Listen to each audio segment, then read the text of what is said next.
Welcome back to the Amazing Spider-Man. We are exploring all of the character bios and enemy databases within the game. I want to have a lot of fun just reading these, so let's do this. Remember, if you do enjoy the video, you know what to do, and here we go. Alright, let's go into the actions menu. Ooh, alright, we have the character bios and enemy databases. Then we have the comic books. Then we have the art gallery. Then we have the photo gallery. These are the pictures we've took over the game. Here. Oh, hold on a minute, there's one more. And what's the last one? The credits. Ooh, alright. First off, let's go check our little character bios here. Let's go in order here. First up, we gotta start with our boy, Spider-Man. Spider-Man. After his parents' disappearance when he was just 4 years old, Peter Parker moved in with his Aunt May and Uncle Ben. Although he is certainly not one of the popular kids, he thrived in most of his studies, particularly science. He's always been attracted to fellow student Gwen Stacy, who is not only attractive, but also the top of her high school class. Okay, this follows in line with the movie. A few months ago, Peter followed clues suggesting a link to his parents' disappearance to Dr. Kurt Connors at Oscorp Industries, where his father used to work. Though Peter did briefly encounter Connors, it was the bite from a genetically altered spider he received after sneaking into a restricted area that would change his life forever. Soon after, Peter found himself blessed with remarkable strength and agility, and shortly after the murder of his beloved Uncle Ben, he would realize that with great power comes great responsibility, becoming the masked superhero known as Spider-Man. Peter's first great challenge as Spider-Man came partly at his own hands. He helped Connors develop the serum that would eventually lead to his new mentor's transformation into the Lizard, a monstrous cross-species creation that terrorized Manhattan. Atop Oscorp Tower, the two faced off, resulting in the narrowest of victories for Spider-Man. Despite the dying wish of Gwen's father that she and Peter have nothing to do with one another, the two remained friends. Peter visited her at the new revamped Oscorp and met the new head of robotics division, Dr. Alistair Smite, though he was determined to erase any trace of Connors and his cross-species legacy. Smite seems too good enough to be true, and Peter suspected a hidden agenda. Okay, so this paragraph kind of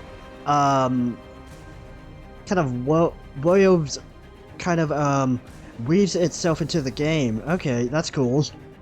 Like after the movie.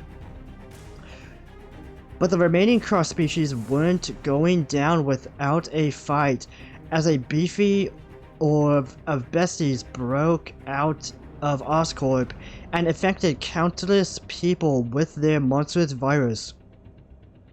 Including Gwen and Smite, Spider-Man realized the only person that could help stop this new menace was the old menace he once defeated, Kurt Connors, the Lizard himself. This is where things got real crazy. Spider-Man helped Connors escape from Beloit's psychiatric hospital. Together, they put aside their differences and developed a serum that could save Gwen and the others from turning into cross-species. But Spider-Man rushed the serum back to Oscorp before it was successfully tested. Smite took the serum out of Spidey's hand and used it first, but it didn't make him better. It paralyzed his legs. Dr. Smite wasn't happy with old Webhead, and Spider-Man wasn't too happy with Connors either. He suspected the Lizard may have been behind Connors' failed serum. Spider-Man collapsed from exhaustion and woke to Connors' stunning realization. The key to creating the perfect antidote lies in the blood of the only person to successfully control his cross-species nature, Spidey himself. Spider-Man raced back to Oscorp to administer the new and improved serum and narrowly saved Gwen's life. But the chaos was just beginning. The infection spread to the streets, and Dr. Smite, bent on vengeance, sent his robot army out to exterminate anyone with the virus. And he gave Spider-Man a special gift, a nanobot cocktail that took his powers and was slowly taking his life. His powers gone and health fading fast, Spider-Man collapsed in Connors' secret underground lab, unable to stop the robot invasion above. With no other choice, Connors made the agonizing decision to transform into the Lizard one last time, to take on Smite's army. With a jolt of electricity that short-circuited the bots in his bloodstream, Spider-Man regained his powers, and with the help of the Lizard, defeated Smite and the robots. But Connor's reptilian side took over, and it was time for the Lizard's rematch against Spidey. After trading dozens of thunderous blows, Spider-Man subdued the Lizard and returned Connors to Beloit. Spider-Man helped administer the antidote to the remainder of the city, but Peter finally had time to relax with Gwen. This ordeal brought them closer together, and Peter now loves Gwen more than ever. How long can he keep his promise to her father? Stay tuned, true believers. Okay, I like that because it gives you basically an entire summary of the whole entire game, which is pretty cool. That is pretty cool, right? Just in case you haven't played the game, or you need like a refresher of what happened in both the movies and in this game. That's awesome. Alright, then we have Spider-Man himself. Here, he looks sick. Right, in his little combat style here. Right, spider logo and everything. I love how you can tell it's spandex too. Right, that's awesome. Right, you get like a little bit more detail on the suit here, just in case the movies didn't do it justice. Right, the belt, you got the web shooters on his wrist. Right, I like that. You got his shoes right here. All right. Right, his little boot things. You can tell how much detail Beanox went into Spider-Man. Right, the modeling of the spandex suit. Right, the eyes. Right, all the webbing. Oh, that looks sick. This is cool. Right, this is all cool. Right, all the little details like his hands. Right, and stuff. Oh, that looks sick. Yeah, I'm starting to like this Spider-Man suit. Alright, let's move on to the next one. We have the black version of the suit. Okay, is this the same bio? I think it's the same bio. Right, everything looks the same here. Yep, everything looks the same. Then we got the black version of the suit in its damaged form. Oh, that's so sick.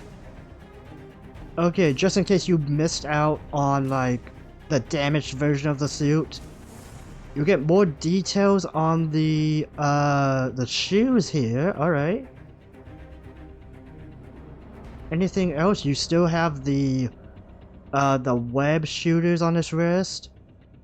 His eyes are now blackened instead of the sunglasses type of style. It has this black and gray look to it. I like it.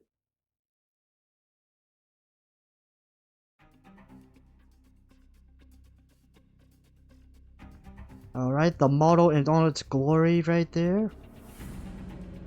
Sick.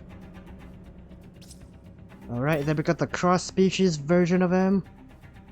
Right, this is the same exact bio, alright. Oh, this is so sick. Oh, what? I can orientate. Oh, I can just look up and down. Alright. And then you have Spider-Man as an actual spider. Oh, that looks so sick. I'm surprised not a lot of media has done this. Right? Spider-Man as an actual Spider-Man. Right? That looks so cool. Right? All of his eyes here. All his fingers. Oh god. You can't see his web shooter. Oh no, never mind. You can. Yeah, it's right there. Alright, he's doing his little Spider-Man symbol on his hand. I like it. It looks like he's in the sewers this time. Yeah, that looks pretty cool.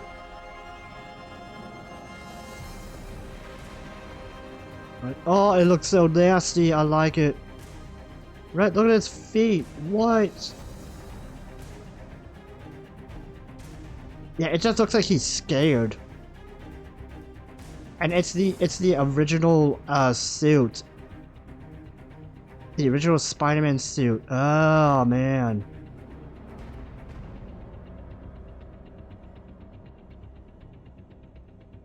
Alright, and this is it. Fully zoomed out. Alright, let's go. That was so cool to see. Alright, up next is Gwen.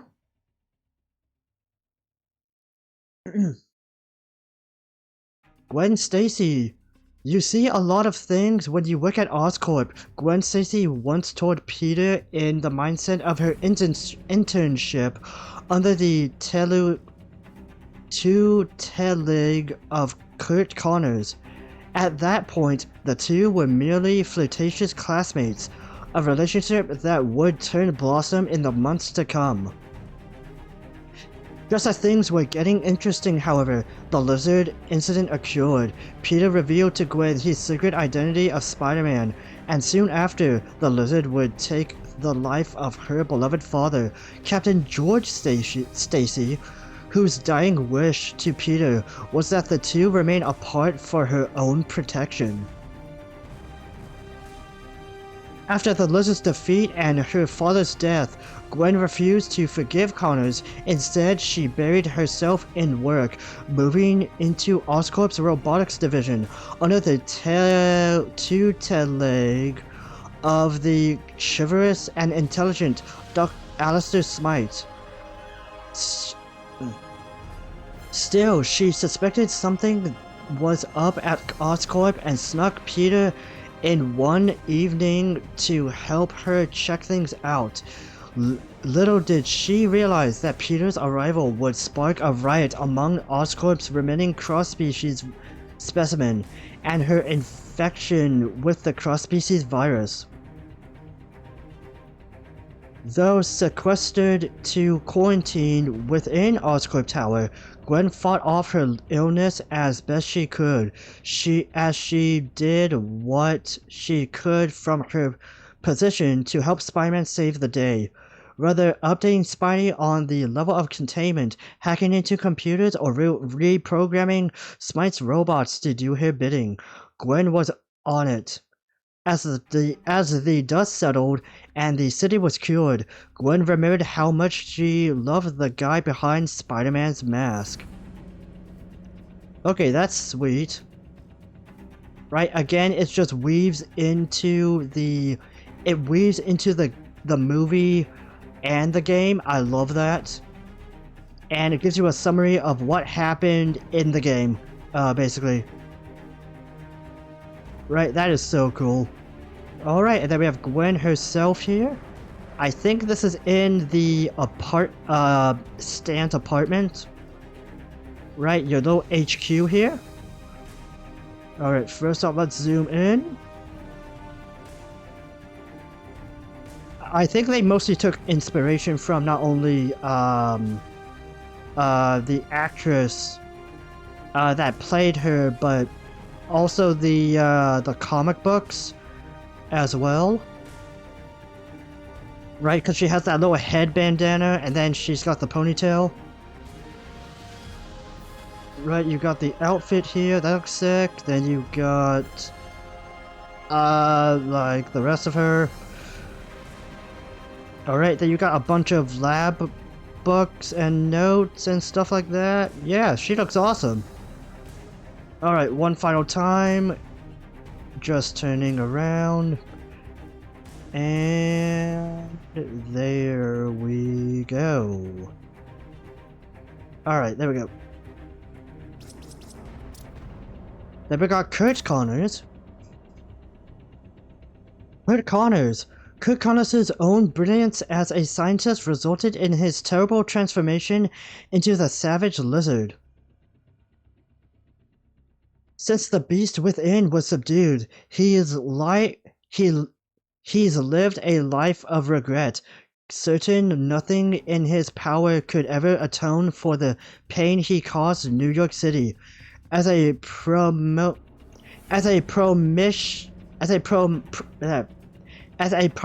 Oscorp scientist, Connors believed gene splicing held the city. Man. As a prominent Oscorp scientist, Connors believed gene splicing held the key to treating man. If I can read.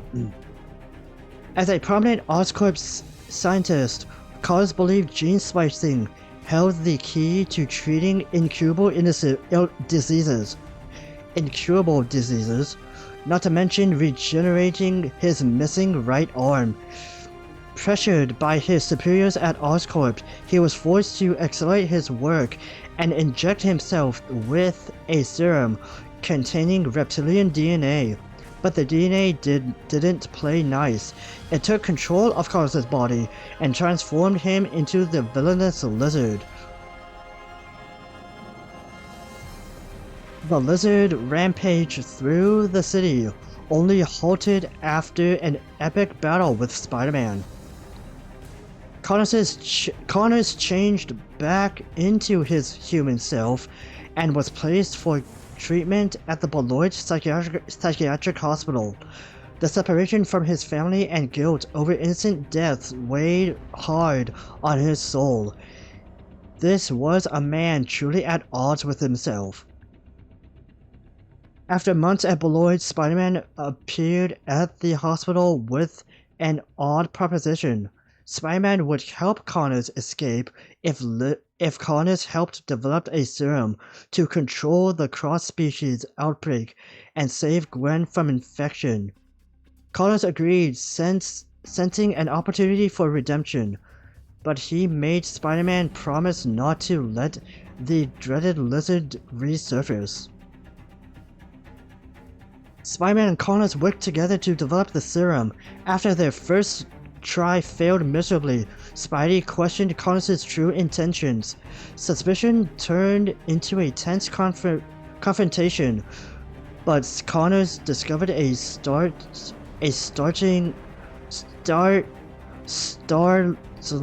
revelation. Spider-Man was the key to curing the outbreak. Connors used Spider-Man's DNA to create a new, improved serum. For the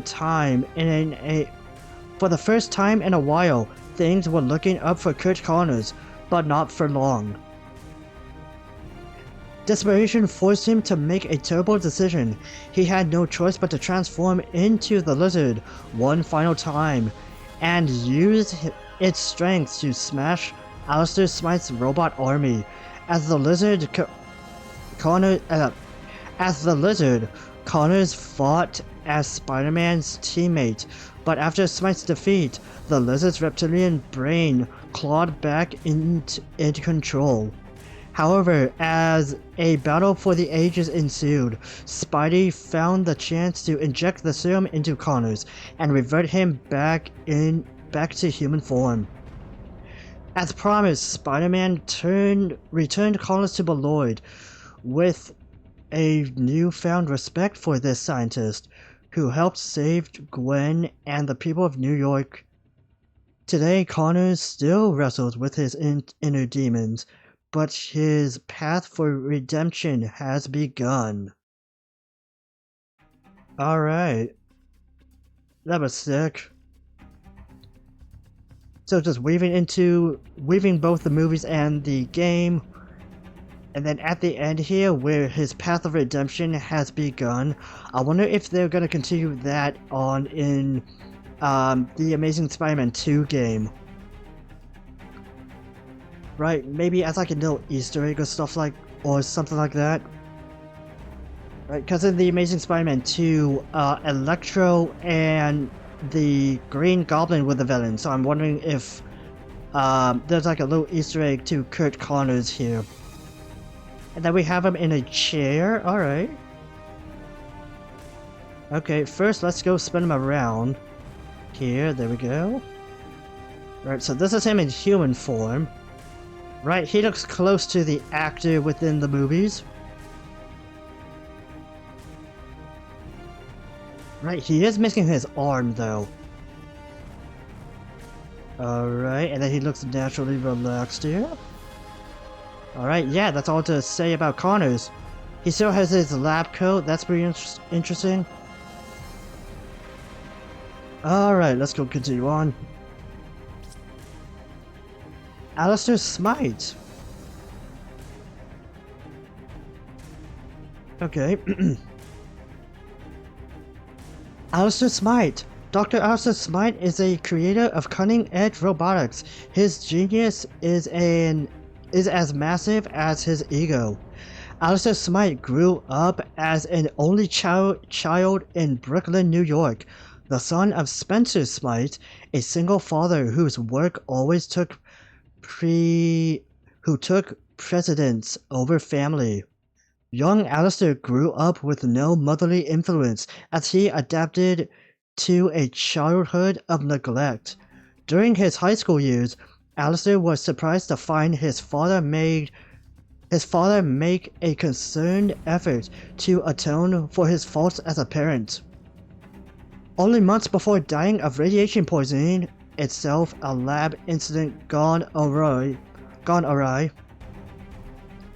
Spencer passed along all of his knowledge of robotics and technology to Alistair, years of research that Alistair absorbed within full comprehension in mere weeks. At Empire State University, Smite was roommates and close friends with a young Kurt Connors. Oh, okay. That's interesting. The two geniuses shared a playful rivalry, frequently arguing over the merits of technology versus biology, but Smite's beliefs were not popular and he lost several prominent grads to Connors. Their steadfast friendship started to show cracks. As he struggled to gain funding for his work in robotics and nanotechnology, Smite watched Connors join the prestige Oscorp Industries and rapidly rise through its ranks. Jealousy festered in his heart. Smite was devastated by the accident that turned Connors into the Lizard, but as fate would have it, it was also his greatest boon. Desperate to change directions, Oscorp hired Smite and funneled all of Connors' resources into its new robotics division. Smite became the new face of Oscorp, determined to change the world and erase the stain of Connors' biological freak show. But Connors' legacy would not be that easy to destroy. During the removal of the cross-species specimens, Smite and his scientists were infected by their virus. The control Smite prided himself on began to slip away. His vengeance led him to program robots to destroy cross-species who'd escaped the Oscorp quarantine. His greed led him to inject himself with an untested cure, a mistake that took the use of his legs. The order Smite built around himself collapsed into chaos. Instead of wasting time to develop a cure, he was more determined than ever to eliminate the infected. Smite's robots caused more harm than good, and put many innocent lives at risk. He was ultimately dismissed from Oscorp and forced to take sole blame for the outbreak. This fueled Smite rage as he released his more deadly wave of robots on the city in all-out extermination.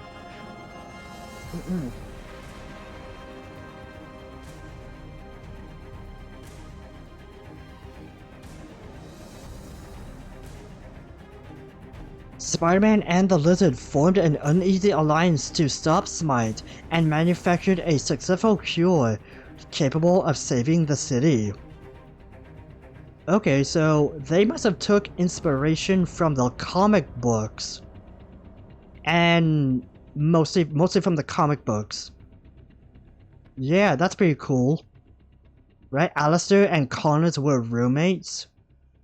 Right, I'm not sure if that's from the comic books or if they have to use they have to use like the first movie's continuity in order to weave in Alistair Smite into this game's story. But that was pretty cool to read. I was surprised by a few of these paragraphs. Right, Alistair's life story, his time in university, and how he became the man we see in the game. That is pretty awesome for Beanox to include here. Alright, then we got Alistair in a suit. I love how he's standing on top of an Oscorp logo down there. That's pretty sick. Alright, there he is. Little earpiece right there. Alright. Alright, does this say anything here? Oscorp Industries, Alistair Smite. Alright, then he has this futuristic looking suit here. Okay, I'm starting to like it. Alright. Yeah, that's all I can say about him. Alright, let's continue on. Whitney Chang. Okay, I'm not sure if she's from the comics or anything. Or if she's specifically she's specifically created for this game. Whitney Chang. New Yorkers know Whitney Chang as the city's top investigative television reporter. She as tough as she is beautiful. When she was a teenager growing up in Sunset Park, Brooklyn, Chang watched as a neighbor was wrongly accused of a crime and slandered on the news for days. But before being murdered by an angry mob, she told herself she would dedicate her life to uncover the truth, no matter what the cost. She had the smarts to graduate from Yale University, but Chang's striking good looks made it difficult to be treated seriously as a journalist. Taking faith into her own hands, she quit her job as host of a music video channel and snuck aboard a flight to Iraq, arriving just as American troops stormed Baghdad. Her insightful photographs shot under extremely dangerous conditions ensured she wasn't going to be just another pretty face. Now on the beat in New York, Chang's known for her willingness to put herself and her cameraman through great risk to get the story. Critics say she likes truth, but prefers ratings, and the only story she's truly interested in is her own rise to fame.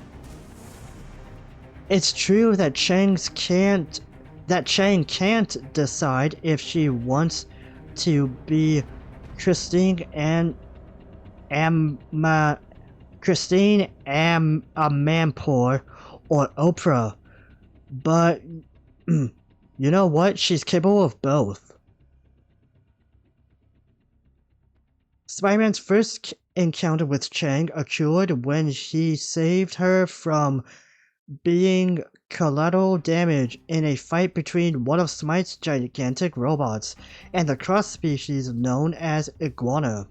However, the two did not exchange words until their encounter at the Oscorp Archives facility, which they had both infiltrated in the hopes of finding Kurt Connors' cross-species research. There, the two forge a tenuous alliance, and Chang soon tasked the web-swinger with taking on freelance photo assignments through the city. But didn't she... But don't think she's sweet on old Peter. She's got no time for romance, only time to uncover the truth. Okay, so that's pretty interesting. Right, again, her backstory is pretty cool.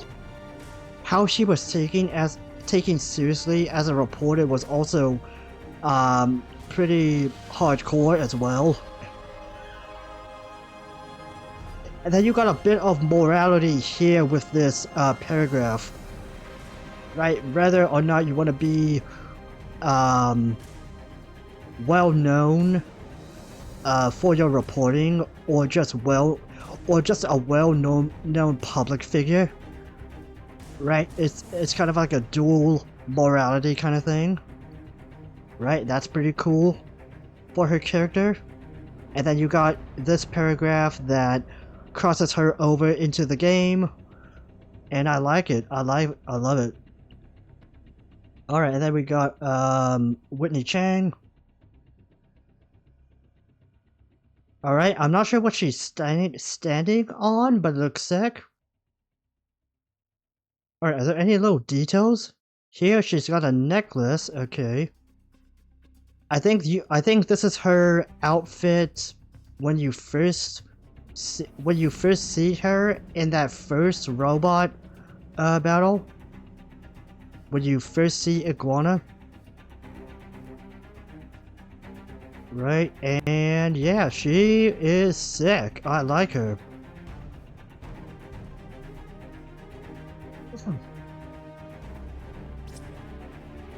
Up next is the Lizard. Oh, it's actually short. This is the shortest biography then. Okay. Lizard. The Lizard is the perfect example of science gone awry. One could blame Dr. Kurt Connors for creating the Lizard, but no one should blame him for the actions the Lizard does.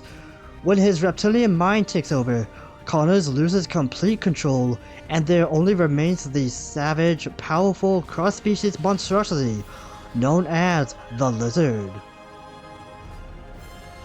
Alright, and then we got him in the sewers. Right here, he looks sick. His tail and everything. Right, I think they modeled him after the first movie.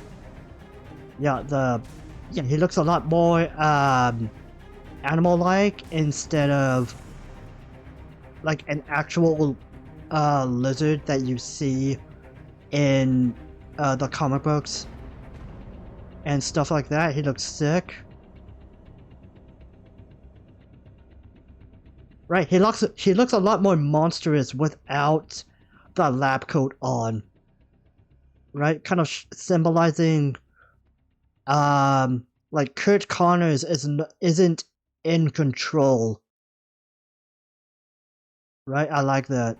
All right, anything else about him?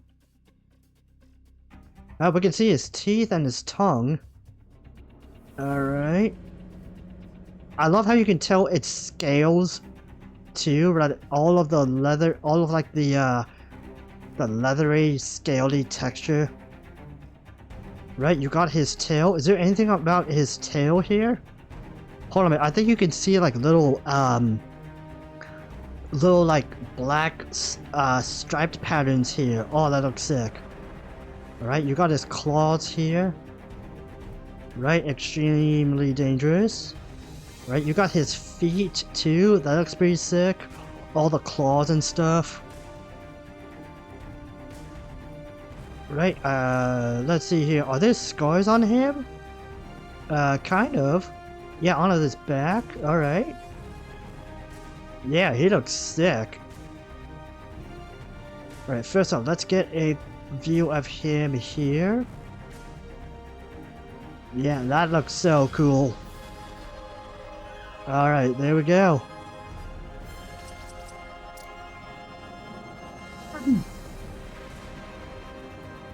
Up next is Rhino.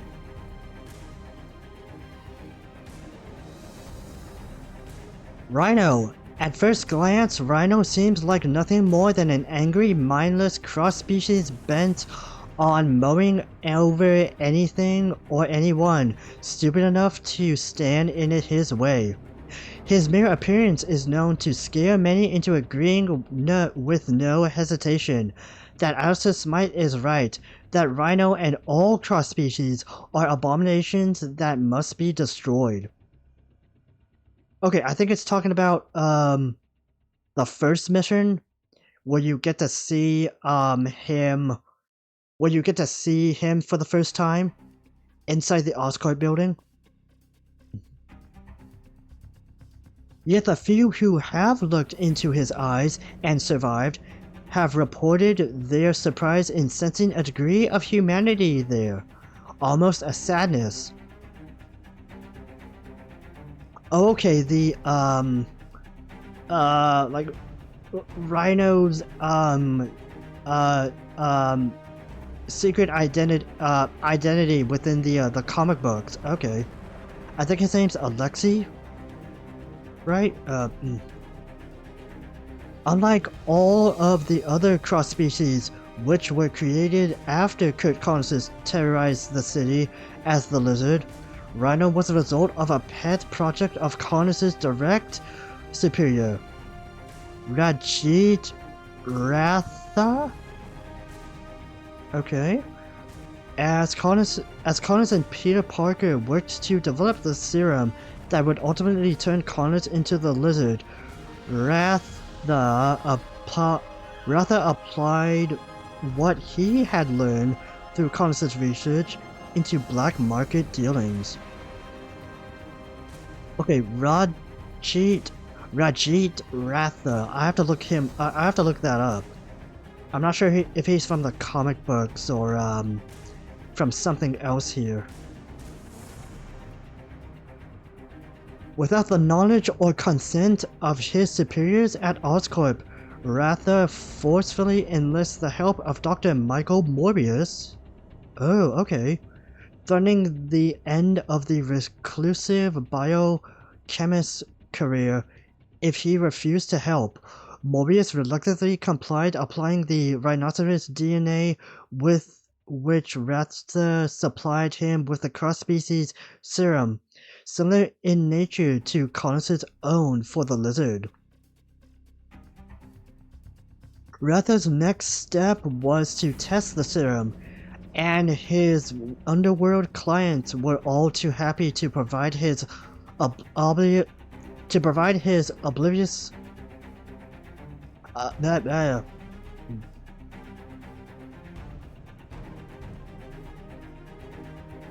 Ratha's next step was to test the serum, and his underworld clients were Ratha's next step was to test the serum, and his underworld clients were all too happy to provide his oblivious human test subject, a low-level thug named Alexei Strosakov. Yeah, I was right. Okay. If it worked, the Mafia would have a new weapon on its hands. If not, no great loss. After an excruciatingly painful transformation, Strosakov was now a hybrid of man and rhinoceros, ready to tear apart anything in its path. Ratha's clients would be pleased. Unfortunately for the corrupt businessman, however, his own life was taken by the Lizard, before the transaction could be completed. Wow, okay, that was good. That was extremely coincidental. Morbius would soon claim that he created Rhino entirely of his own violation, with help from Connor's notes, also knowing that animalizing a human crossed an ethical line even at Oscorp. Morbius furthered the lie to suggest that Rhino was in fact originally a rhinoceros that was infused with human DNA, only Shostakovich knows otherwise. Wow, okay, I did not expect Rhinos' backstory to be not only tragic, but I also learned a lot about one new character, Rajit Rata.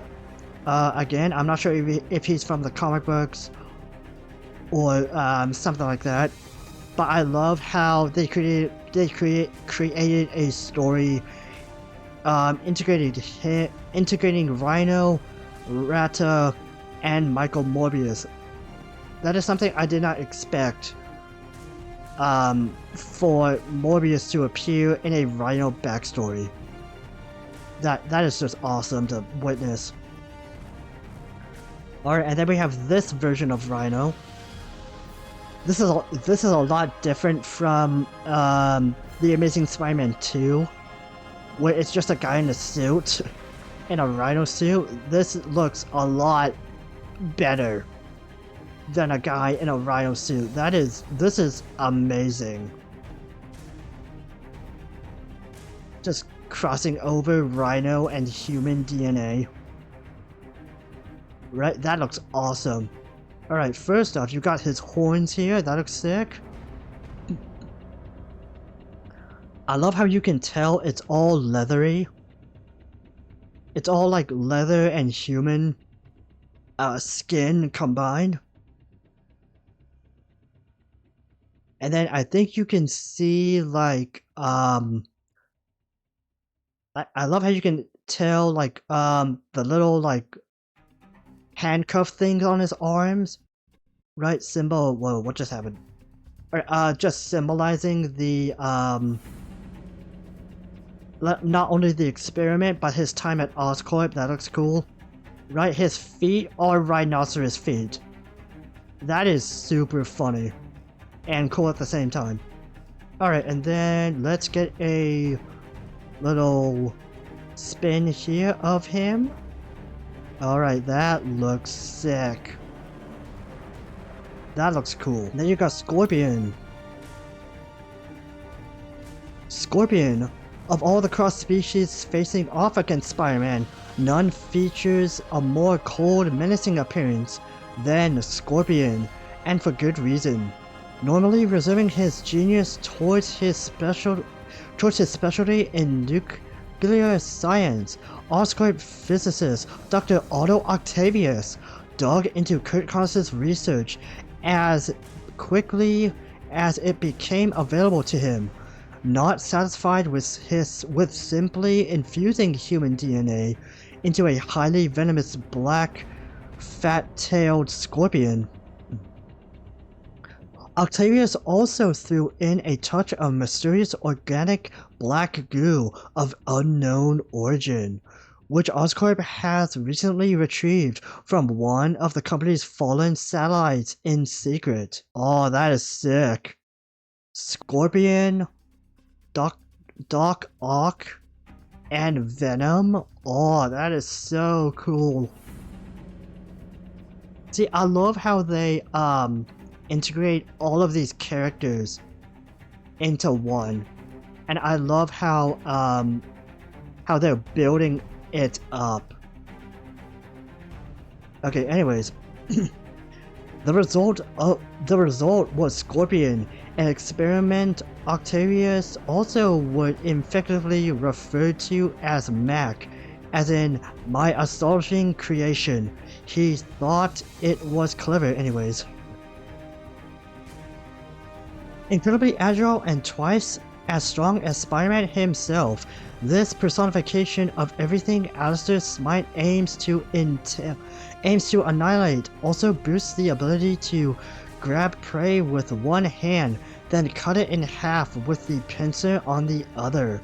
Scorpion stingers house the most toxic Scorpion stinger also houses the most toxic venom in the world has ever seen, and he has been known to project it from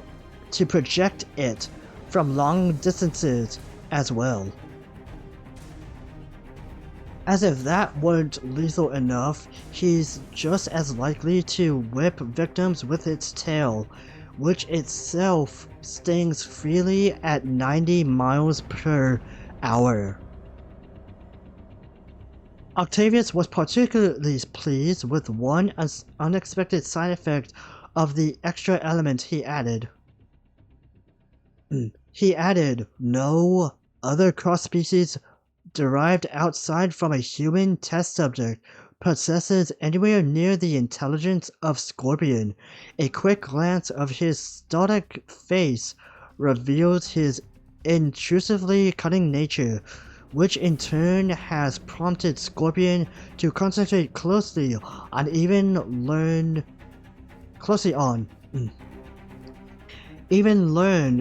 to a certain degree human speech patterns. Though he currently speaks in unintelligible squeals, it seems only a matter of time before the humanity within him resurfaces fully, including at least some degree of intelligence, including at least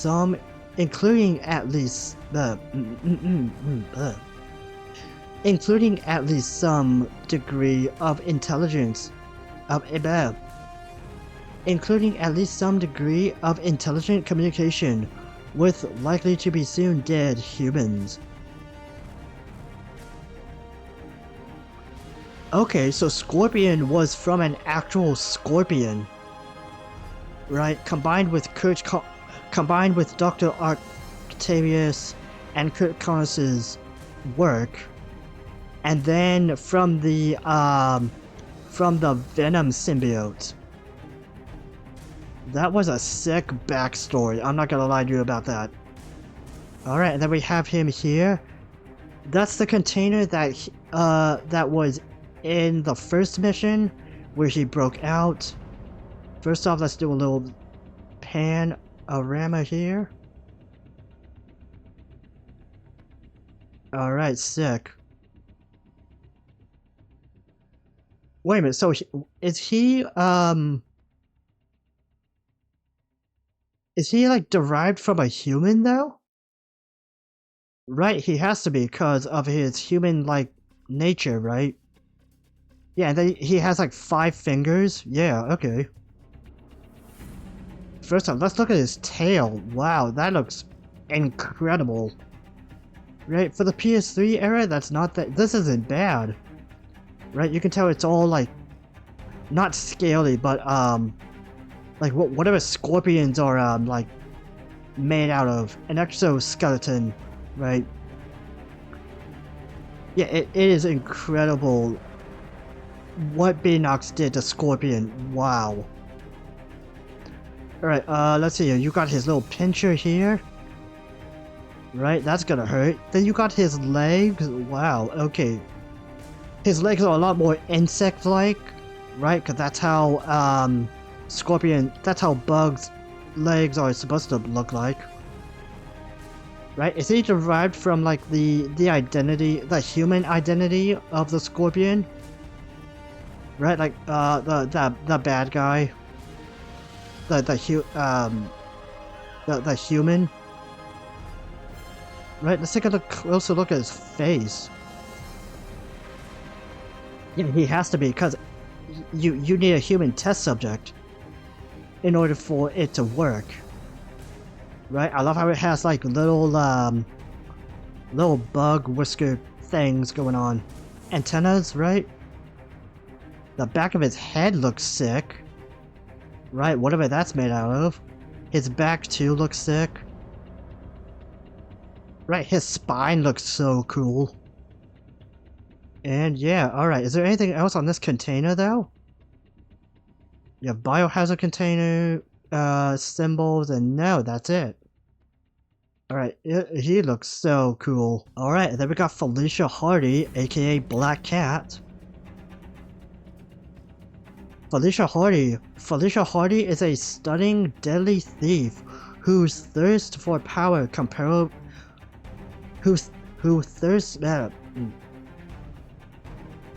Felicia Hardy is a stunning, deadly thief who thirsts for power comparable to Spider-Man's.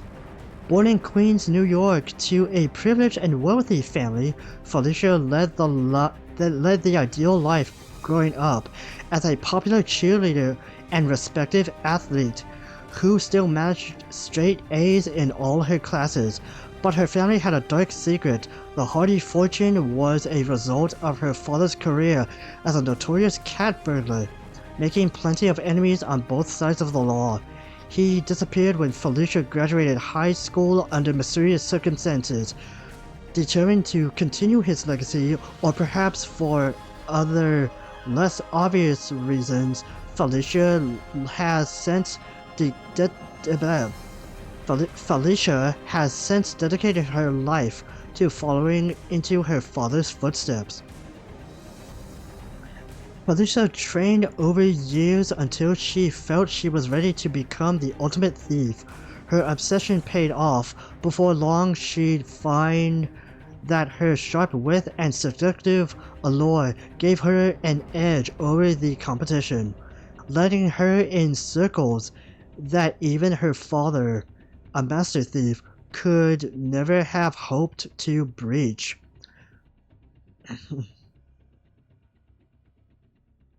What's more, after 3 years of constantly brilliant jobs,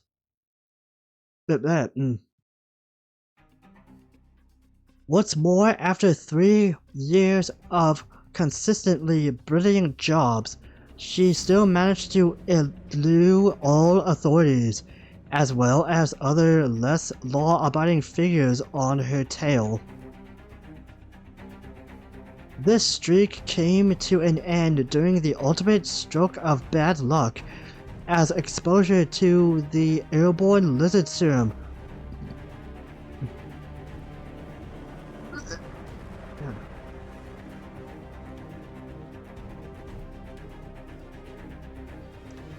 This streak became the This streak became the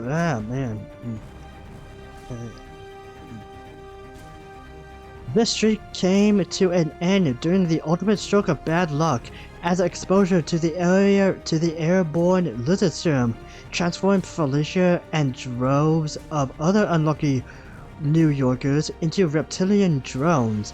After Spider-Man quelled the threat and Felicia returned to normal, her humanity and sense of cognizance though eventually returned, though she would barely recognize her surroundings or herself. Felicia awoke from her living nightmare in a tiny cell, part of the maximum security wing of the Beloit Psychiatric Hospital. A small nearby mirror revealed her once golden blonde hair to now be, in her own words, Old Lady White. But the more she looked it over, the more she came to like it. Then along came a spider, the very hero who she had learned was responsible for freeing her from a life in scales, and had came to free her from the insanity. Felicia used her newfound freedom to perform what would be the biggest single heist of her life, the robbery of St. Gabriel's Bank. But was she doing it for the money, or to get herself back on her feet? Or was it perhaps the only way she knew to directly contact her latest obsession. After having some fun with Spider-Man, i.e. fighting him with deadly stolen Oscorp weaponry, Felicia eventually found herself captured by the man who had now saved her 2 times over. Just like she planned, aside from the thrill of physical contact with Spider-Man, she also attended the knowledge of how to better herself to his level. She's just one little prison break away. Okay, yeah, that's right, because at the end of St. Gabriel's of the bank heist mission, we last see her in the custody of the police. Alright, again, her backstory is super cool, right? I love how she got integrated into like the movie's continuity and also the game's continuity before the events of the game. That's super cool to witness, to read actually. Right, that was a pretty sick backstory for Felicia Hardy in the Amazing Spider-Man universe. Right, and I love how it integrated her explanation into why she was in a psychiatric hospital. Right, when we go free Dr. Kurt Connors.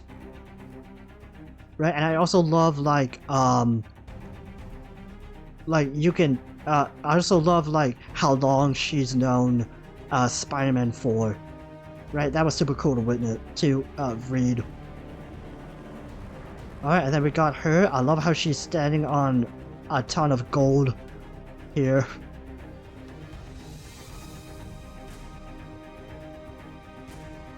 Alright, she looks sick though, I'm not gonna lie. It's a lot different from her usual costume. From her usual black cat costume. Instead of it being like a skin tight cat suit, it's more like she just wore a bunch of leather pieces. Right, that is not really an issue. I just thought it was right, it's just a very noticeable change here. Right, alright, so let's take a look. Right, she's wearing like these high-tech sun glasses. Here, that looks sick. Right, oh, hold on a minute now. She has a little paw on her chest. That's cool. Right, I love how she has like these little the white flames, right? It also reminds, that's a nod to her original outfit. Here with the little white puff things here. You got her belt, you got a little pouch thing with two little things here. Alright, and then you got her boots. She's wearing knee pads. That's super funny. Right, you can, and there are also the boots here. They look sick, I'm not gonna lie. I love how they have like the little flame, the little white flame things as well. And then you can take a look at the gold. Okay, wait, what do they say? Come on, what do they say? Does it just say Gold Vault? It just says Gold Vault on them. And then it has a little symbol of them, right? Yeah. All the gold says Gold Vault. That is super funny. Alright, and then, yeah, that's it. Alright, so let's continue on with the iguana. Iguana. Of all of the cross species to come out of Oscorp, only iguana was never claimed as a creation of any of the company's scientists. That's because of its true creator, Kurt Connors himself, had no idea that one of his own former experiments would evolve to its current fearsome forms. Connors' go-to lab animal, as an iguana he referred to as Iggy, was weathered so many odd experiments over the past few months, It was a wonder the small reptile was still alive. Somewhere along the way, Connors had injected Iggy with a formula that appeared to have no effect at all, and it didn't. At least not in and of itself.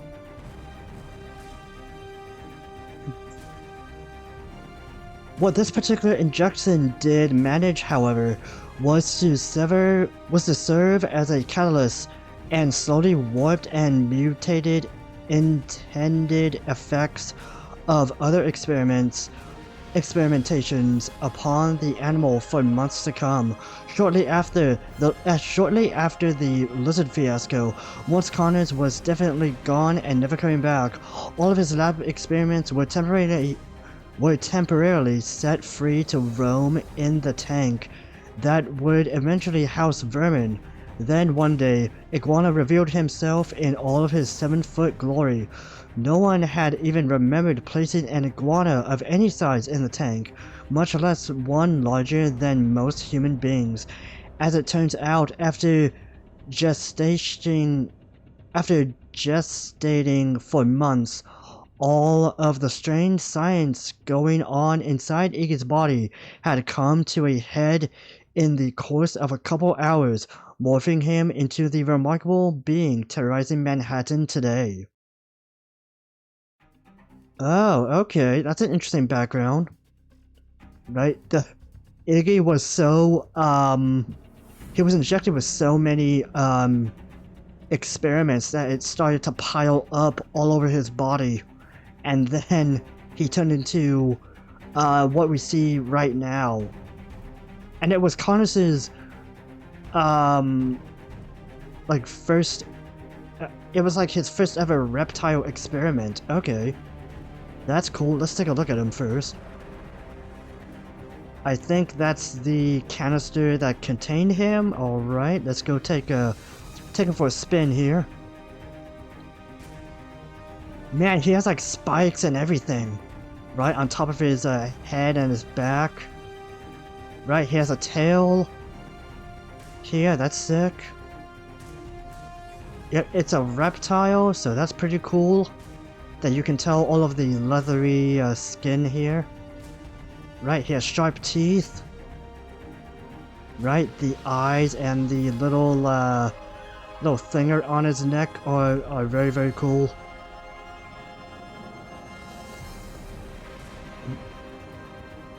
He has a bunch of little like handcuffed, caged things on his arms and legs. Right, that's how you can tell he was extremely dangerous. Well, let's take a look at his tail though. Right, he has a little bit of a pattern going on, so he's not all green. He's like green and has a little bit of like dark stripes here. Alright, well, okay, I'm getting used to the orientation. Alright. Let's zoom him out. Yeah, his tail looks sick, and yeah. Is there anything on the canister I'm missing here? Nope, that's it. Alright, let's go continue on. Natine? Natine, I believe? Natine, as opposed to most cross-species experiments, which were usually the result of one scientist in his lab, this piranha infused with human DNA was the product of a team of Oscorp scientists working from Kurt Connors' research. Though only loosely associated with the group, Dr. Mendel Storm took to calling his experiment Natine, based on the subject's scientific name, Pygocentris naturi.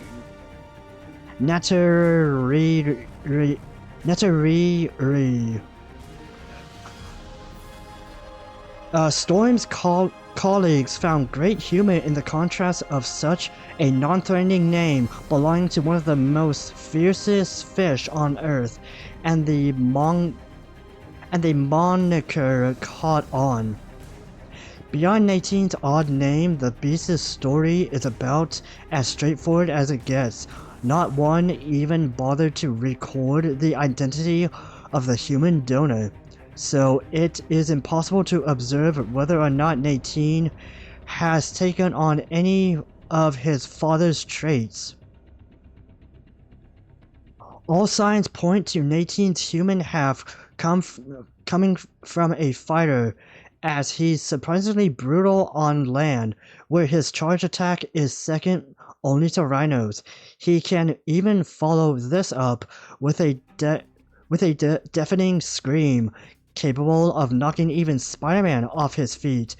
And when 18 confronts its prey underwater, its victims doesn't stand a chance.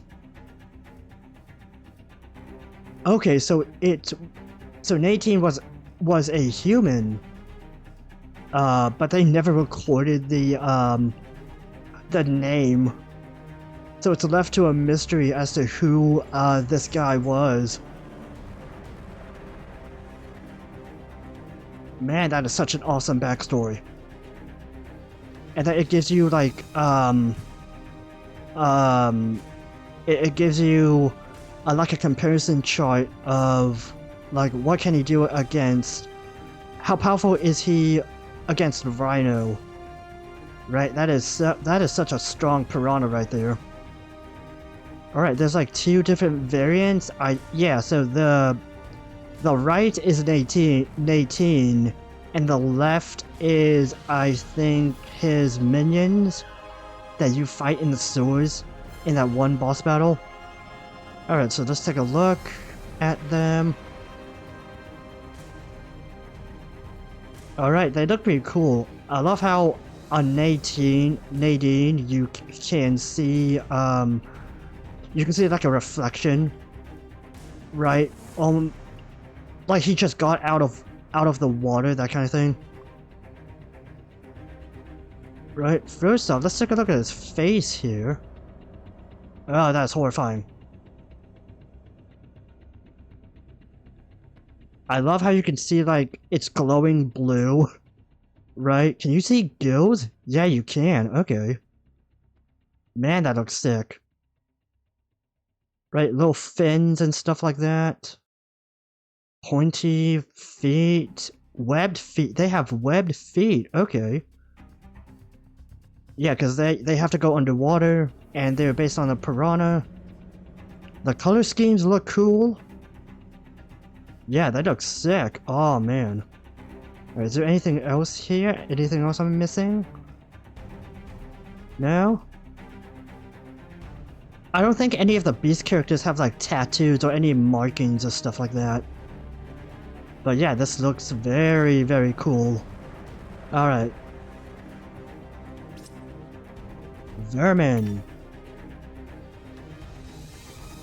Vermin, filling the role of professional confidant to Kurt Connors since the abrupt departure of Richard Parker, Oscorp geneticist Edward Whelan kept a watchful eye on his colleagues' cross-species research. Whelan's initial wonder and amazement gradually matured to doubt and even fear as he pondered the possible horrific potential of Connors' discoveries. At one point, Connors found himself one small step away from creating a formula to regenerate his missing right arm. A missing link. Whelan's genetic expertise could see plain as day, but he chose not to share out of trepidation. Soon enough, unbeknownst to Whelan, the young, brilliant mind of Peter Parker would independently determine and share with Connors the very knowledge Whedon kept to himself. When reports of a human-sized reptile terrorizing the city began to surface, Whelan strongly suspected right away that it wasn't just a science experiment gone awry that threatened New York.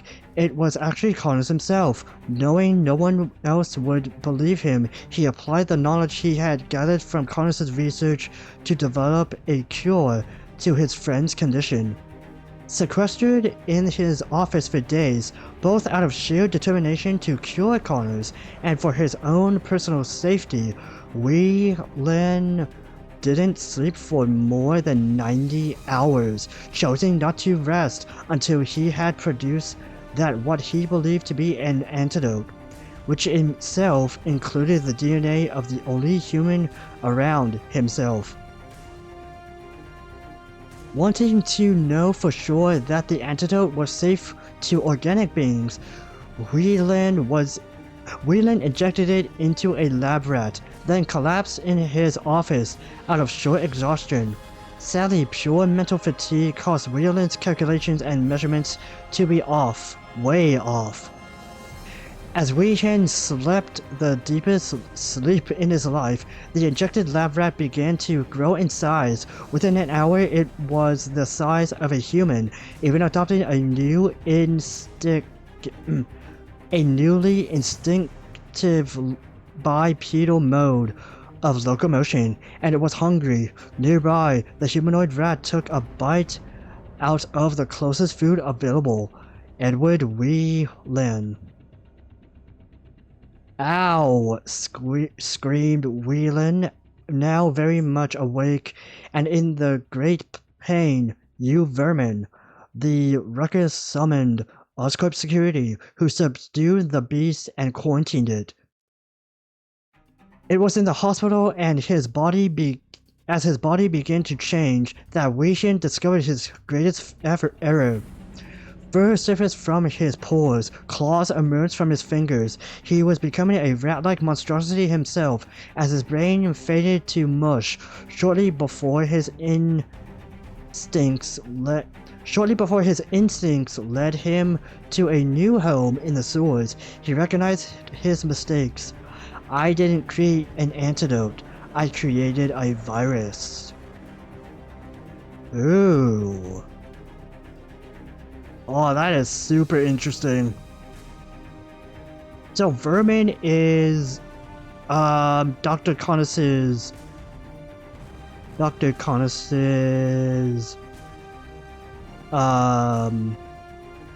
colleague for the cross-species research. Ooh, okay. So Edward Whelan, I have to look him up. But yeah, he sounds pretty cool. So Vermin is Edward Whelan, okay. First off, let's take a look at him. Again, he looks awesome.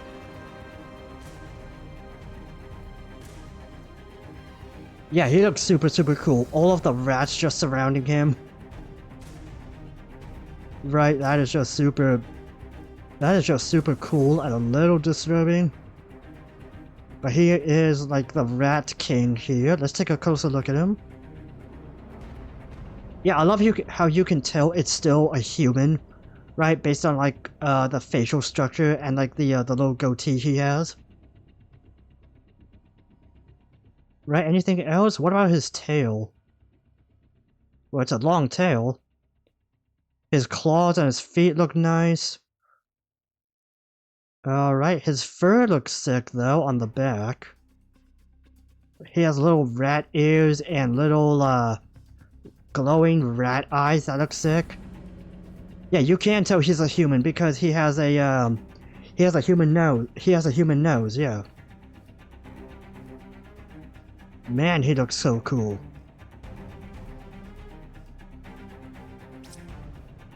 Up next is the Oscorp guards. Oscorp guards. These guys represent Oscorp's first line of defense. Equipped with little more than a flashlight, most people would assume they're over-glorified security guards.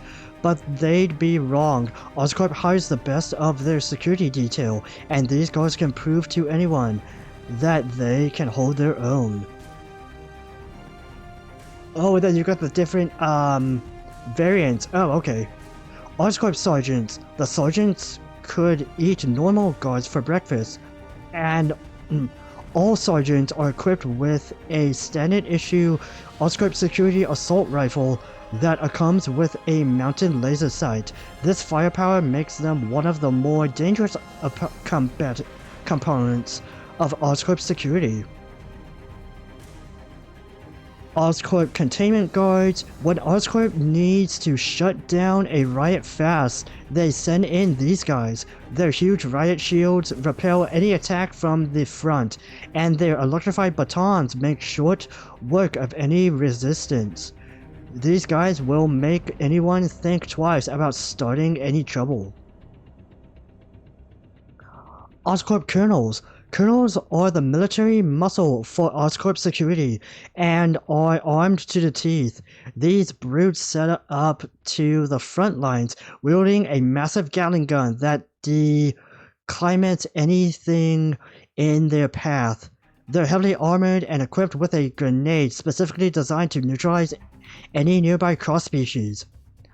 Oscorp snipers. More akin to assassins than security, the Oscorp snipers are highly trained marksmen deployed by Oscorp for very specific reasons. This branch of security isn't widely known by the public, and Oscorp is happy to keep this ground hidden. Alright. Yeah, and then you got all of them. First off, let's take a nice little panoramic view here. I love these guys so much.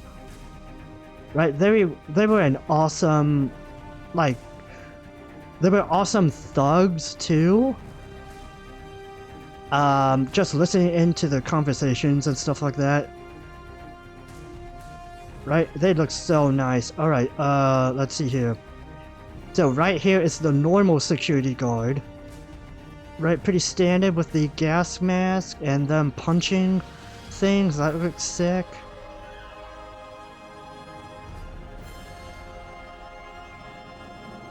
Over here we got the Oscorp sergeants with their little assault rifles and their heavily armored uniforms here.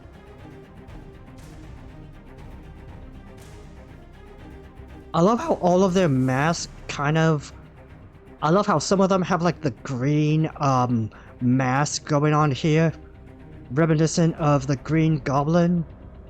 Right, that looks sick. They have little logos, they have a little backpack. Right, heavily armored. Well, not heavily armored, more like some serious protection, magazines on their legs, the Oscorp logo, even on their pants too. That's kind of funny. Then we have the Gatling gun guys, heavily armored. The brutes. Right, look at this minigun. Look at it. What? That's insane. Yep, anything in the back? I think it's their ammunition pouch. Yeah, you can tell. And they actually have property of Oscorp Industries. 7.2mm by 51 tracing rounds. Okay, and then you have lift up. Oh, okay, for them. Right, and then the miniguns attached to their backpack things. And then you have the security guards here. Oscorp Industries. They have their little shock baton there. Right, again, they have little gas. They have a heavily advanced version of their gas mask. Oscorp Industries, they're all dressed in black. That's pretty interesting. Right, they have little, they have the Oscorp logo on their backs as well. Alright, and then we have the snipers. Here, these guys are sick. Right, they're dressed in red, which is interesting. Alright, they're pretty lightly armored. Here, they have a sniper rifle. Yeah, they don't have any markings on their backs. Right? Yeah, and the only Oscorp logo you can see is only like their pants and kind of their arms. Yeah, these guys were fun to take out in the open world. But yeah, they're pretty awesome thug-like characters. Too, I'm not gonna lie about that. And then they're standing on like I think Oscorp Industries right here. Yeah, these guys were so much fun to battle.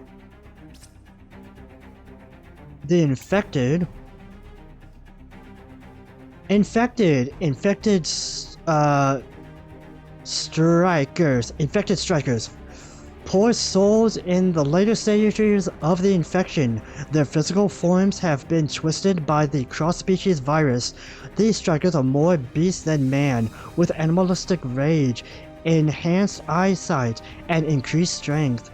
The infection has given them the ability to spit a form of acid out of their mouths, hitting their foes at great distances. And then infected heavies. These folk are almost fully consumed by the virus and highly dangerous. They have similar features of other infected, but can cough up a lot more acid, and at times they spew out pools of acid that can stick to surfaces. Alright, okay. It's pretty interesting how they have only two types of infected. Yeah, I think... Yeah, because when I really think about it, the cross-species virus was... you have to integrate that story plot into the game.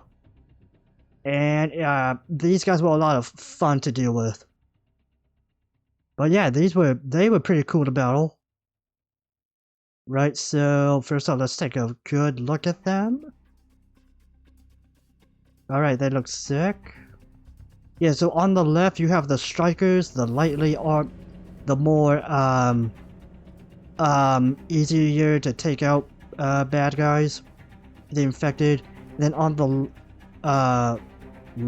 the right you have the heavies, right? A lot bigger, a lot more stronger.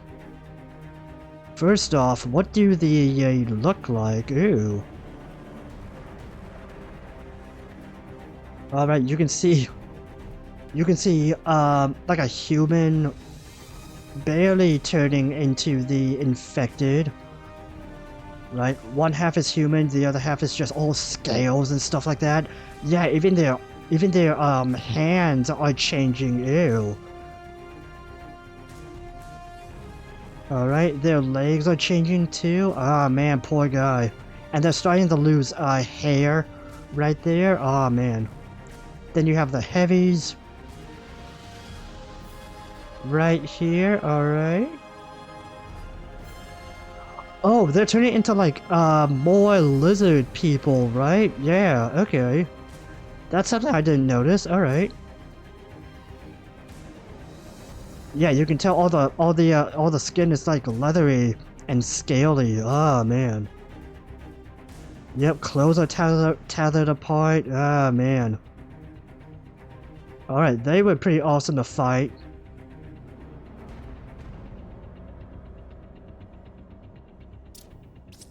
Alright, and then we got the sentries. Oh, okay. Sentries. Medical sentries. These are medical robots created by Oscorp to protect and heal people in dangerous environments. During the outbreak at Oscorp Tower, these sentries were the first responders to begin quarantine.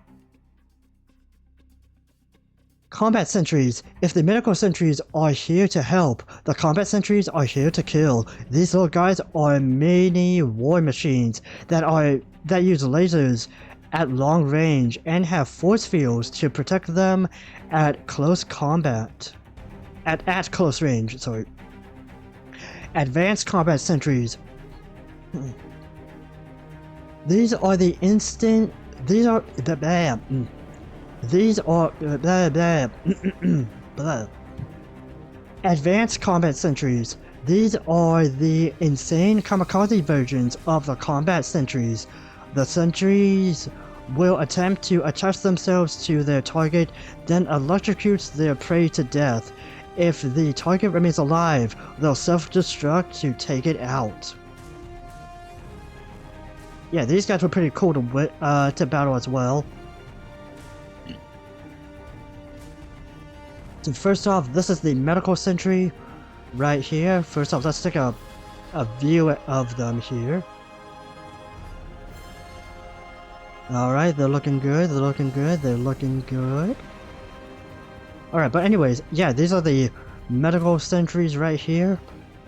All white, they say medic on their heads here, and yeah, that's about it. Do they have anything in the back? No, they don't, but they look pretty cool. I love how they kind of resemble spiders as well. That's very ironic for Oscorp to do there. Then we have the combat sentries right here. Right, these are the guys with the little force fields. Right, anything on their backs? I don't think so. Alright. Pretty cool. Then you have the advanced combat sentries right here.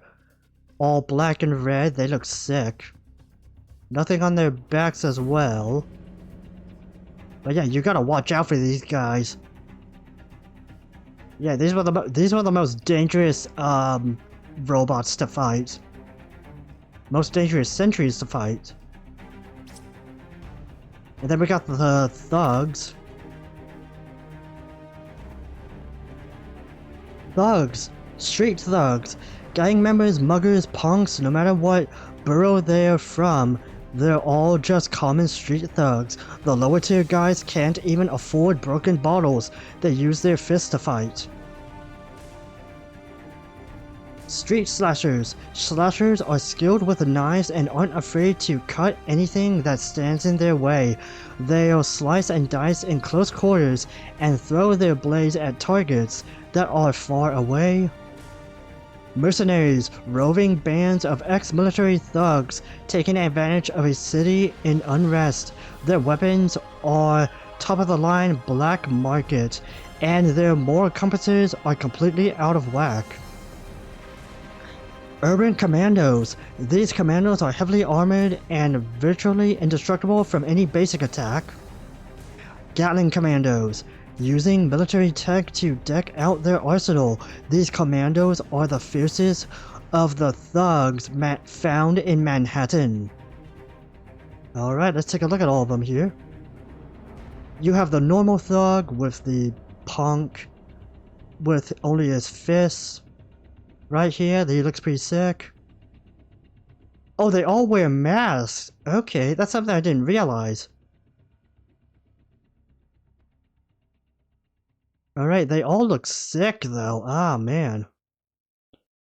Alright, and then you have the slashers right there. A mask that just has stitches of a smile. They have leather jackets, alright. Yep, they do wield knives. And they're just standing on this guarding a bunch of gold and money. Yeah, because they were in the St. Gabriel's bank heist. Alright. Then you have the mercs, the mercenaries. A ski mask with a skull on it. Alright, they have their guns out. They wear this cool orange jacket here. That's pretty cool. Alright, nothing else to see here. Alright, then you have the commandos, right, heavily armored. They have the ski mask. I'm sorry, not ski mask. Hardened hockey mask, battle mask things. Alright, they're wearing cool gauntlets. They're wearing like a military outfit here. They're pretty cool to witness. Alright, anything on their backs? Yeah, oh yeah, this one has like a skull angel. Right, he has a little bit of a tattoo. No, never mind, that's a jacket, alright. They all look cool though. Wait, anything on the back of this one right here? Yeah, a faded skull. Ooh, okay. And then you have the Gatling Commandos. Here, kind of the same thing as this guy right here. Minigun, all that stuff. Yep, they got it from Oscorp Industries. Yeah, they were fun to fight. Ooh, then you got the Hunters. Hunters! Alistair Smite's so-called masterpieces. They only have one objective, to slay all cross-species. They'll deploy a devastating shockwave that's engineered to target their foes, first stunning them with electricity and then blowing them away. They're fast and agile, capable of hunting down any prey. And then you have Seekers. These robots are reconnaissance scouts that scan for cross-species. When they find one, they call in a hunter to the scene. Yeah, okay. So hunters are the blue and the red ones right here, and the Seekers is that little drone thing in the middle. Alright, let's take a good view at them. Yeah, these were super fun to fight. Just you have to chase them around the city. Well, they technically chase you, but you know, it's kind of the same thing. You have to run away from them at first. I thought that was very interesting, just to show how much of a threat not only Alistair, but I'm guessing Oscorp Industries as well. Like, how far are you willing to go to stop a virus from spreading all over the world? Right, they all look sick though. Any little details about them here? They have, I guess, identifying numbers. Right, they all resemble bugs here. That's pretty interesting. Right, little jetpack fuel. Yeah, they have little fuel jetpacks because they can fly and stuff like that. Right, any other little details here? Anything on the legs? No? Alright, they look sick though. Oh, that looks so cool. Okay, what about the Seeker though? He looks cool as well. Alright. Oh, wait, whoa. They say something on the top here? Can I see it? Can I see it? I don't think I can. Oh no, they say Hunter. Oh, okay. Yeah, I love the designs on this one too. They are awesome.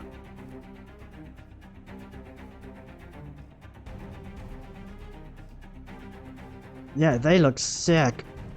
They kind of remind me of ah man, what is it? Of those it, of those speakers, those portable Bluetooth speakers. Oh man, I think it was like Go Star or something like that. But yeah, they all look so cool.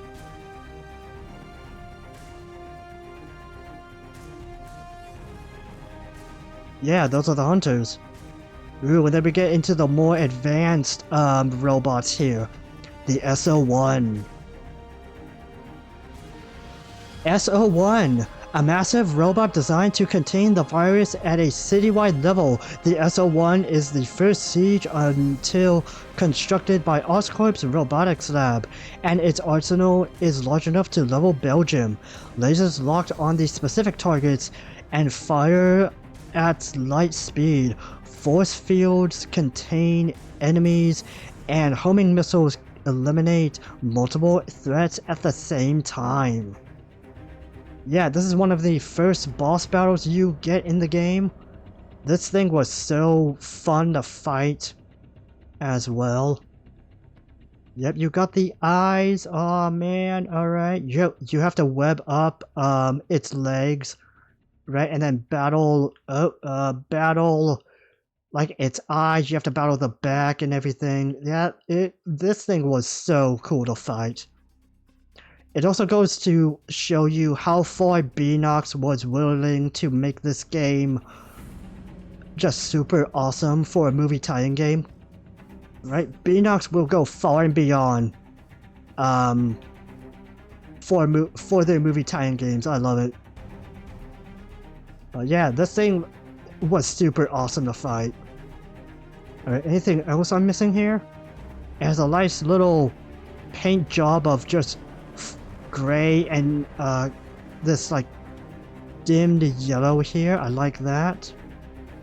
Right, its back, its like jet thing looks pretty sick as well. Right, its glowing eyes are fun to look at, kind of. But yeah, this thing was super fun to just witness in action here. Alright, then we got the SO2. SO2, another version of Alistair Smite's massive robots. Bigger, meaner, deadlier. The SO2 looks like a giant snake.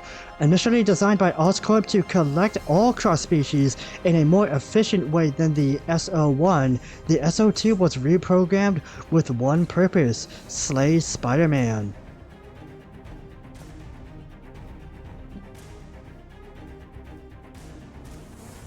The SO2 can burrow into the ground and propel itself at high speed to reach its prey with a bit of collateral damage along the way. Yeah, this is the thing you had to fight on top of Oscorp Tower and a little bit on the ground. This was such an interesting boss fight because of you have to memorize like the pattern, and it goes to show you Spider-Man's wits and intelligence on how to beat something that is 50 times your size. Well, not even 50, like 5,000 times your size. Yeah, look at this thing. It burrows on, it comes out of the ground. Yeah, and it does look like a giant snake. Yeah, all of the little arms that shoot lasers, right? And then its mouth shoots like a bigger laser beam at you. That was super cool to witness.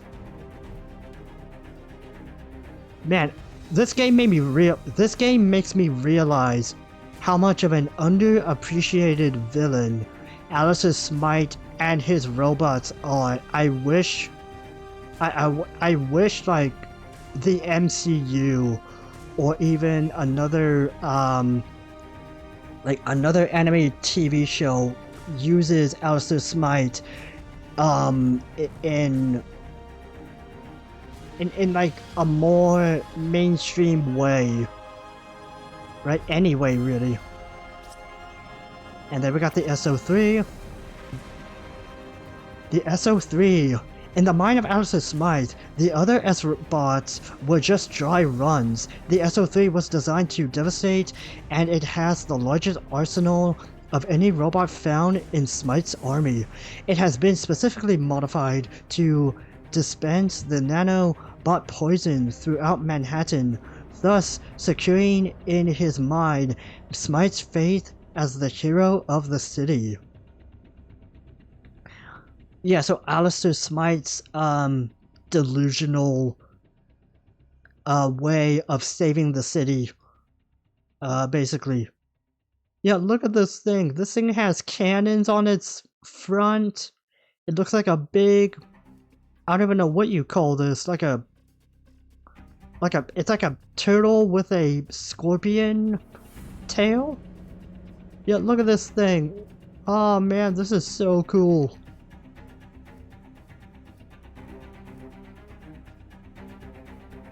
Yeah, but then you got the little battle arena here. It's very cool. It's super nice that they modeled the little battle arena too. Oh man, Beanox is so awesome. Alright, anything else here? Anything on the tail?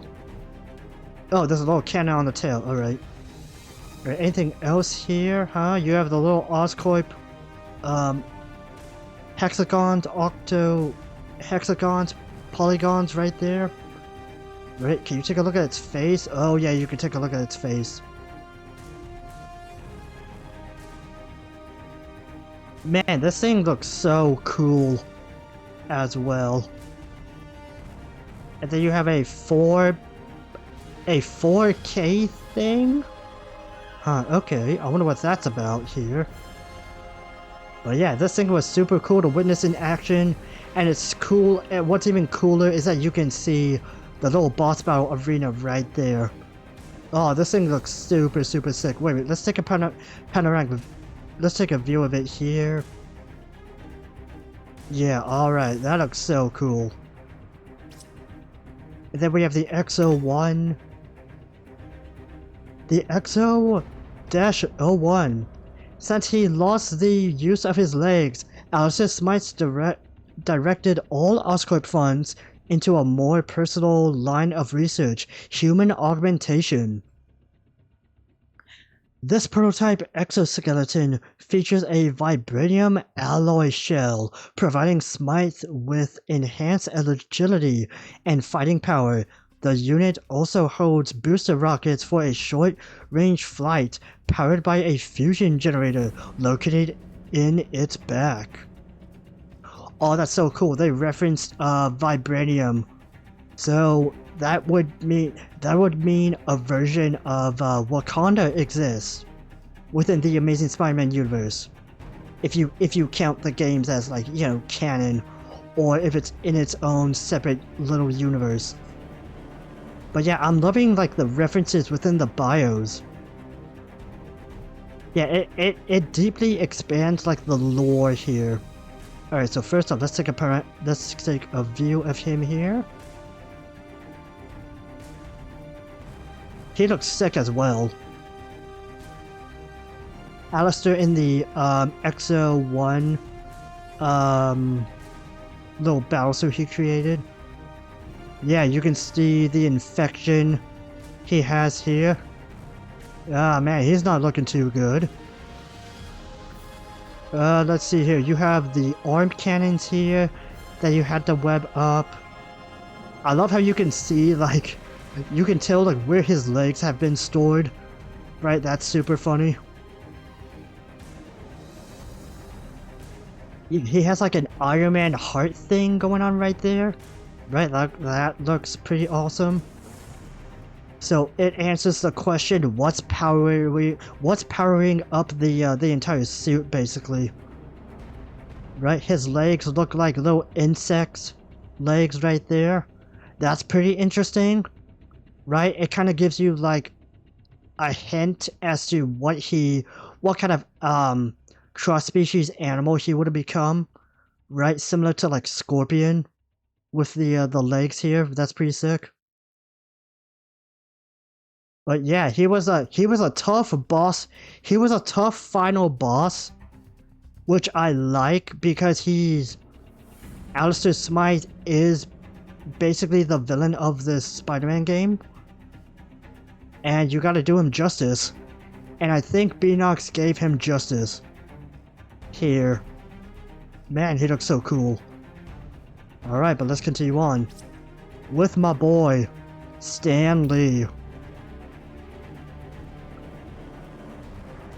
And then you just have a little picture of him. Aw, man. Alright. Stan, a family friend of the Parkers since the 1960s. Good old Stan always showed up, smiling.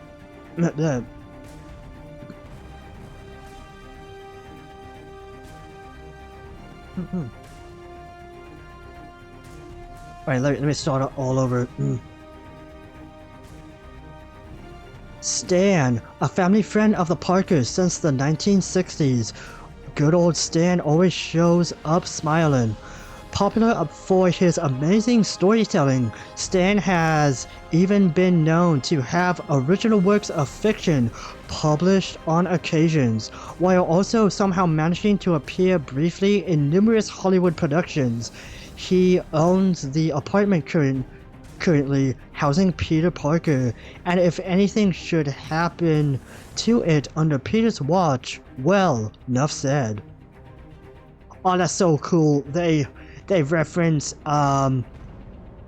the decade Spider-Man was created, the 1960s, I think it was 1963 or 1962, the numerous Hollywood productions. That's very funny because of his numerous cameos within every single Marvel movie.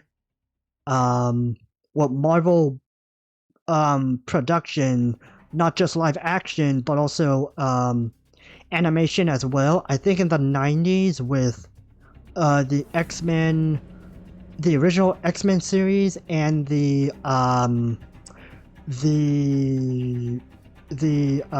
Amazing Spider-Man series, and then it went on towards future animated shows and movies. But yeah, let's take a look at this photo here. He's looking nice. Alright. He's on the back? What? There's nothing on the back? Oh, what? Alright. We only have this photo. I mean, it's so surreal just looking at this,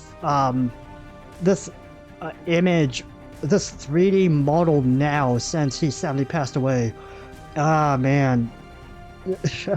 It's almost like, I don't want to say haunting, but it's more like you're looking back at nostalgic times as well, because this game was released in 2012. Ah, man, we're gonna miss you, Stan. We're certainly gonna miss you. Alright, and oh, we're down to the final 4 here. Alright. First off, we have Aunt May. Okay, so they also have a photo of her. Okay. So she's not an actual 3D model. Alright. Aunt May. Peter Parker's beloved Aunt May Parker has no idea that she is the legal guardian of Spider-Man, though temporarily apart from Peter as her nephew house sits for her friend Stan. Alright, that explains why she's not in the game.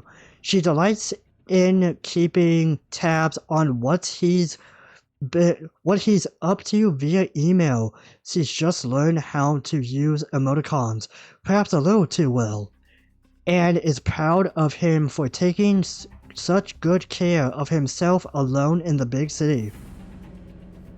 Though cherry on the outside, May's life has not been without tragedy. Just recently, her husband Ben was murdered, and Peter's parents have been missing for more than a decade. She still holds her head high, a strong woman, making the best of what life has hands her. Yeah, that's right, because I think the only reference to her is it's like the in-game emails. Yeah, and I don't think she had like a voice actress too.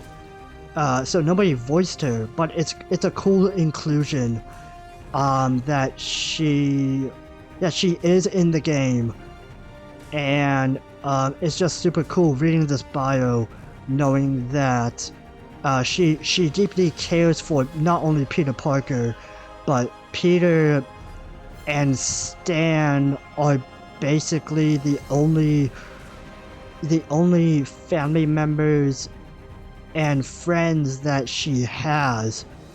That is just super tragic, but it's all she has. What is she gonna do? Now, first off, is she modeled after the actress that portrayed her?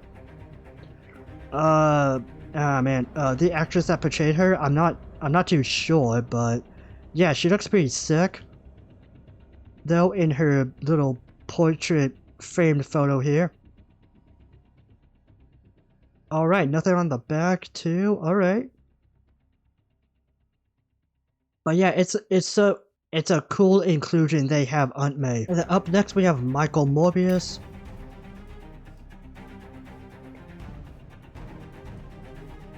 This is very interesting because I don't think we've seen him in like any of the game's cutscenes, or if he's like a little hidden like Easter egg within like the first mission here. But oh man, he is in the game, so he might have been like cut He might have been cut from like the original the original version of the game, and they just included him in here because they didn't want to waste the model. But here we go.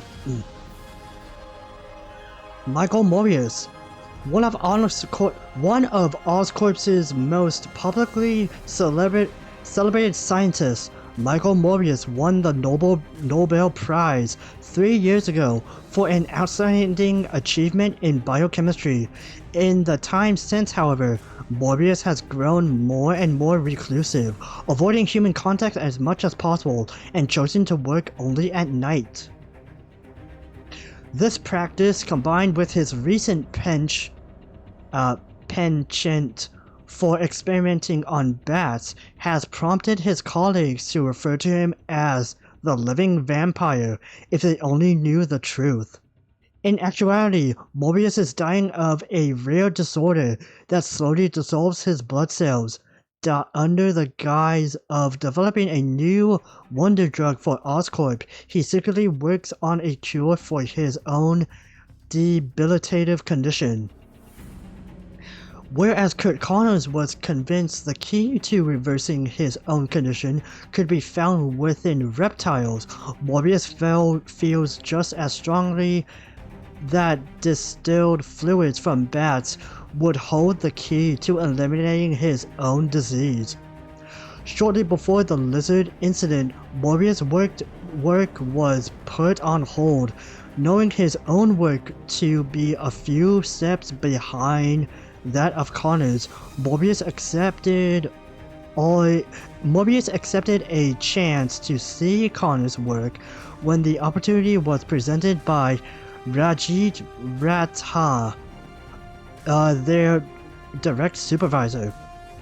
However, Ratha soon threatened to fire Mobius if he didn't divert his attention to Ratha's own secret project,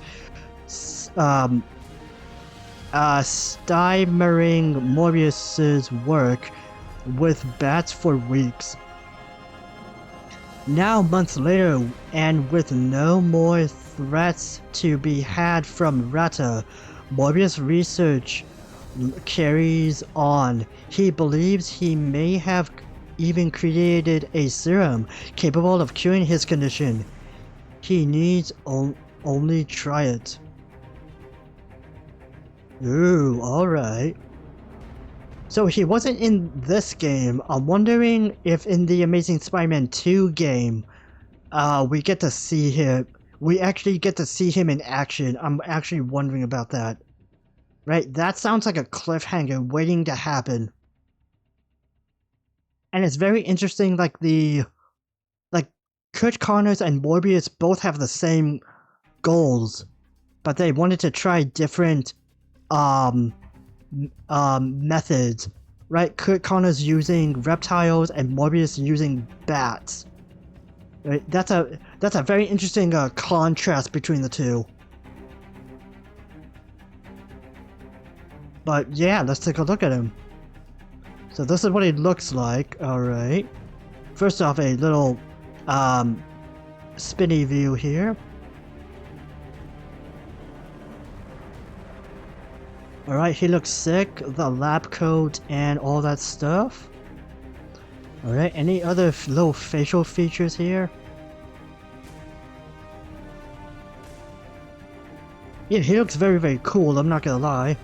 And is there anything on that little tablet? I don't think so, right? Yeah, it's just a normal iPad looking thing here.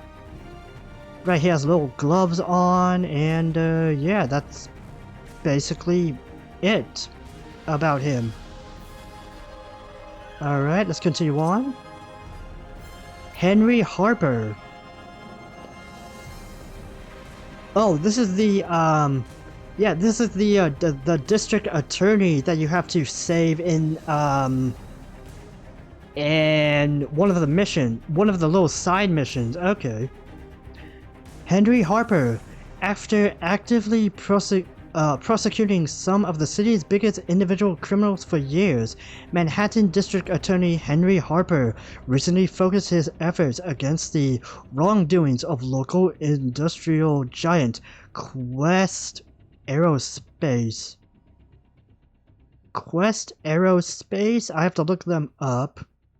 But anyways, after losing out on hundreds of millions of dollars due to Harper, Quest fired back with evidence suggesting that the majority of funds contributed to the DA's most recent re-election campaign were sourced via the corporation's chief competitor, Oscorp. These purely circumstantial allegations were never proven, but Harper's reputation was irreversibly damaged in the eyes of many citizens. Okay, and then he got kidnapped by I